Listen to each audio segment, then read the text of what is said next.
Trends.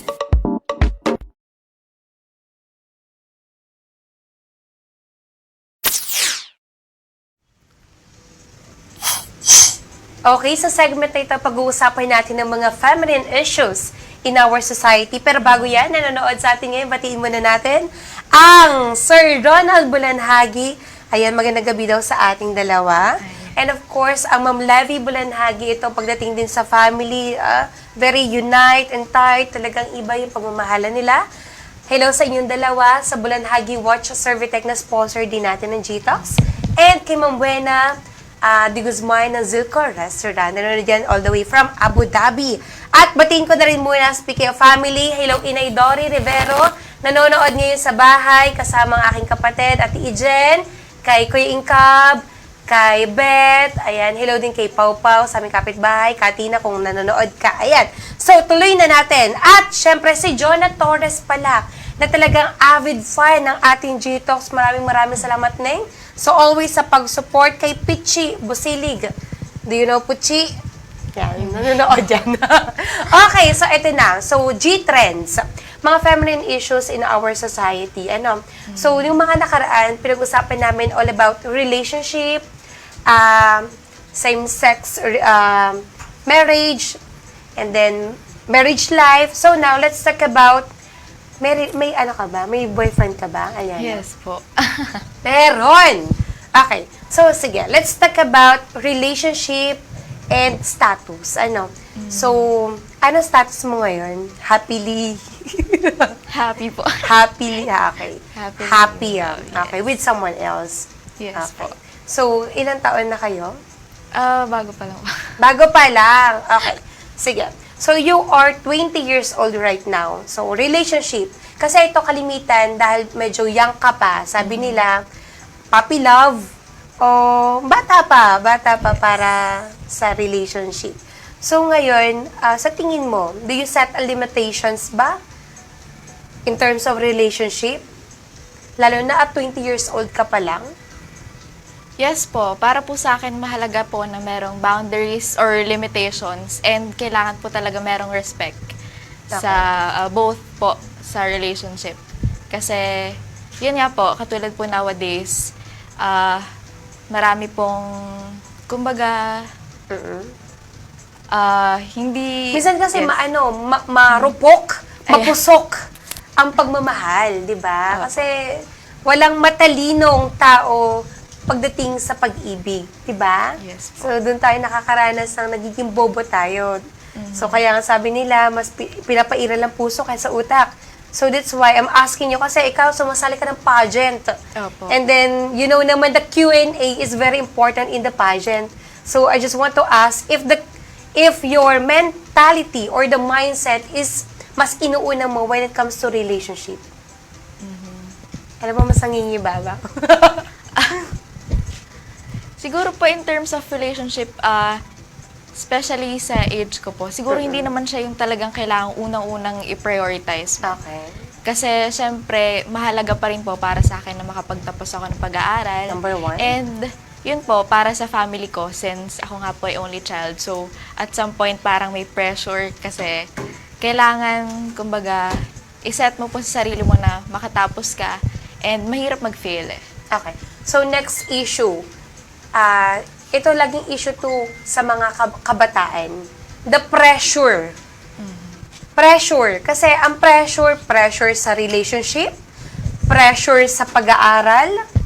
So, kamusta yung pressure mo sa study? Sabi mo kanina, parang gusto mo magpalit ng course mo. Opo. So, nape-pressure ka ba? Siguro po, na-pressure ako sa studies kasi especially may mga naririnig po kaming mga higher year na ang hirap and especially ngayon po, may mga, kasi ngayon pong second year, meron din po kaming graduation. Okay. So, 2-year course po siya. And yung iba po sa amin, madalas, after po nung makomplete yung 2-year course na yon, eh, nagtatrabaho na po sila.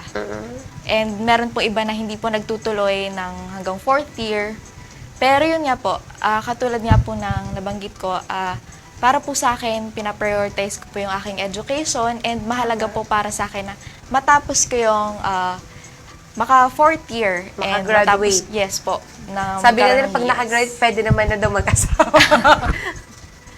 Opo, and yun po, since yun nga po sa pagiging medtech po, parang nakukonsider din po na mag-work po sa abroad, ganyan. Okay. So, Magandang opportunity. opo. So, may pressure din ba sa grades?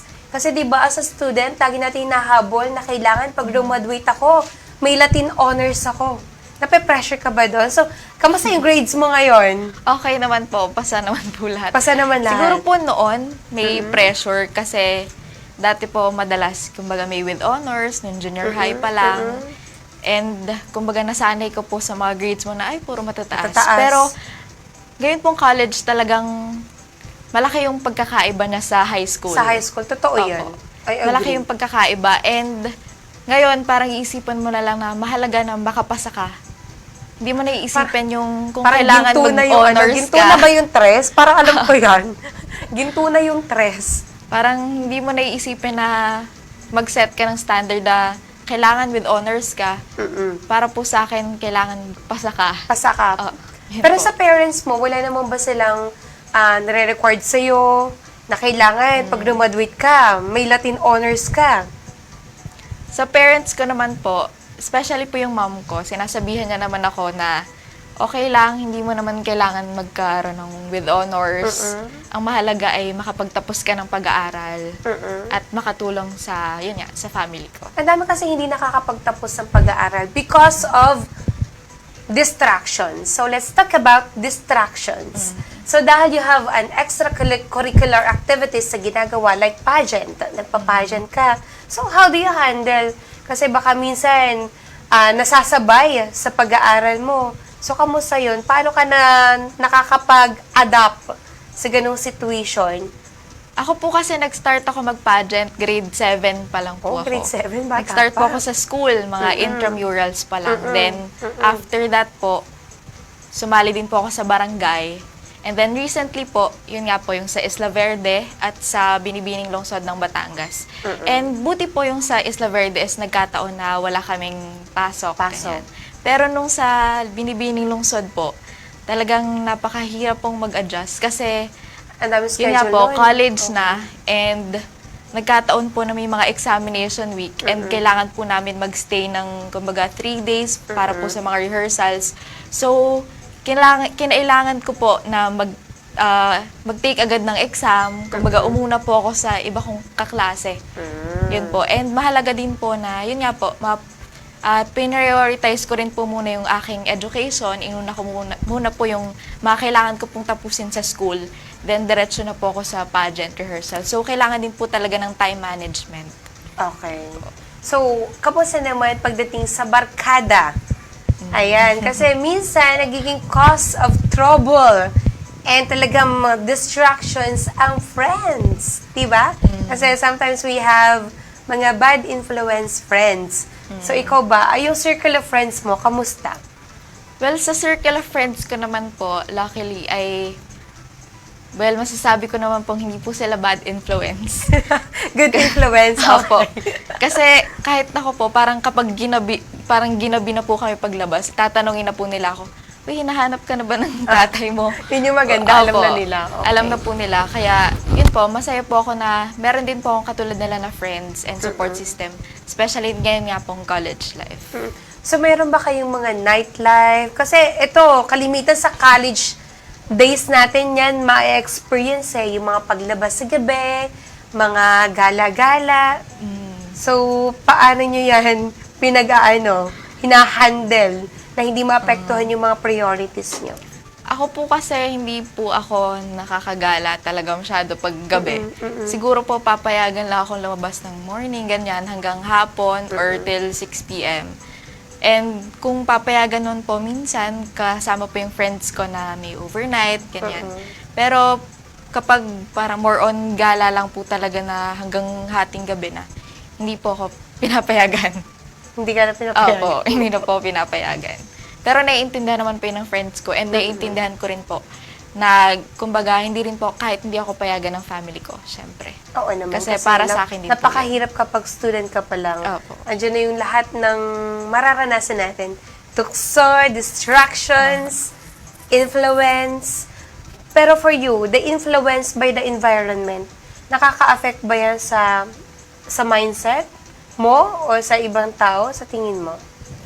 Para po sa akin, nakaka-affect din siya. Especially po nowadays sa social media, kung ano-ano na lang mababasa mo sa internet and minsan papaniwalaan mo na siya and parang makaka-relate ka doon na, oo, ganito nga, yung mga ganong bagay. Especially po ngayon sa parang regarding sa mga course na, yun nga po, na mahirap siya, especially sa medtech, mahirap siya and may mga ilang, kumbaga parang sinusukuan na lang yun. So Pero parang nai-influensyahan ka, ganon. parang medyo napapaisip ko po na, pero at the same time, syempre, ma-realize mo din na, hindi, kaya ko to. Kasi para sa akin din naman yun. And walang masama kung hindi mo siya itatry kasi, yun nga, for sure, worth it siya at the end. Okay, next, social media. Kasi right now, the social media, we use it para at least kapag malayo yung mga taong mahal natin sa buhay, we can communicate with them. But now, the social media, ang mga kabataan mostly, yung emotions nila, doon nila binubuhos sa social media. Especially the Twitter account. Diba? The hatreds or the negative vibes sa Twitter mo madalas makikita. So ikaw, Aliana, ikaw ba yung tipo na kada may nararamdaman ka, ipopost mo agad kay Facebook?